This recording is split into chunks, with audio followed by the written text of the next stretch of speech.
Praise lord అండి అందరికీ. ఈ రోజు వచ్చేసి డే 26 ఆఫ్ ఫెయిత్ సిరీస్. ఈ రోజు వీడియోలో మనం మొర్దెకాయ్ గురించి తెలుసుకోబోతున్నాం. మరి మొర్దెకాయ్ గురించి మనం పాస్ట్‌లోనే విన్నాం. మొర్దెకాయ్ బైబిల్‌లో ధైర్యం మరియు విశ్వాసానికి ఉదాహరణగా నిలిచిన వ్యక్తి. అతను పర్షియా దేశంలో నివసించిన ఒక యూదుడు. తన బంధువు అయిన ఎస్తేరును తన కుమార్తెలా పెంచిన వ్యక్తి. దేవుని మీద నమ్మకం కలిగిన ఒక మంచి మనిషిగా మొర్దెకాయ్ మనకు కనబడుచున్నాడు. ఆ కాలంలో హామాను అనే అధికారి రాజు దగ్గర చాలా శక్తివంతమైన స్థానం పొందిన వ్యక్తి మొర్దెకాయ్‌గా మనం కనబడుచున్నాడు. అందరూ అతన్ని నమస్కరించాలి అని ఆజ్ఞ ఇచ్చినప్పటికీ, కానీ మొర్దెకాయ్ మాత్రం నేను ఈ ఆజ్ఞ పాటించను. ఎందుకంటే నాకు దేవాది దేవుడున్నాడు. మరి అతన్ని తప్ప నేను ఎవరిని ఆరాధించనని మొర్దెకాయ్ స్పష్టంగా తెలిపాడు. మరి ఈ విషయం తెలుసుకున్న హామాను కోపంతో మొర్దెకాయిని మాత్రమే కాదు, అందరు యూదులని కూడా నాశనం చేయాలని కుట్ర చేసి ఒక చట్టం తీసుకొచ్చాడు.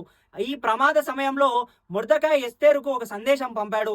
అతని చెప్పిన మాటలు ఏంటంటే, ఈ సమయానికేనేమో నీవు రాణిగా నియమించబడింది, నీవు రాణిగా ఎంచుకోబడిన సమయము దేవుని ద్వారా ఇదేనేమో అని అతను ఎస్తేరులో ధైర్యాన్ని నింపి, మరి ఎస్తేరు ధైర్యంగా రాజు ముందుకు వెళ్ళి దేవుని సహాయంతో హామాను యొక్క కుట్రను బయటపెట్టింది.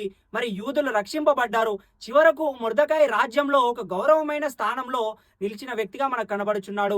అతని విశ్వాసం మరియు ధైర్యం అనేక మందికి రక్షణనిచ్చింది. మరి దీనివల్ల మనం ఏం తెలుసుకోవాలంటే, సత్యం కోసం నిలబడడానికి ధైర్యం కావాలి. పరిస్థితులు కష్టంగా ఉన్నప్పటికీ దేవునిపై నమ్మకం ఉంటే ఆయన మార్గాన్ని చూపించి మనల్ని ముందుకు నడిపిస్తాడు. దేవునిపై విశ్వాసంతో ఎప్పుడైతే మనం నిలబడతామో జీవితం చివరకు మనల్ని ఒక గౌరవవంతమైన వ్యక్తిగా మరి ప్రజల్లో మనల్ని చూపెడుతుంది, మనకు ఒక గౌరవాన్ని ఇస్తుంది.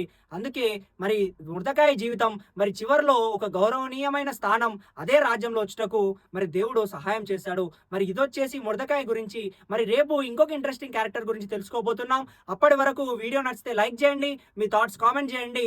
మరి మా ఛానల్ ఇప్పటి వరకు ఫాలో అవ్వని వాళ్ళు ఫాలో అయ్యి సబ్స్క్రైబ్ అవ్వండి. Thank you. Praise the lord.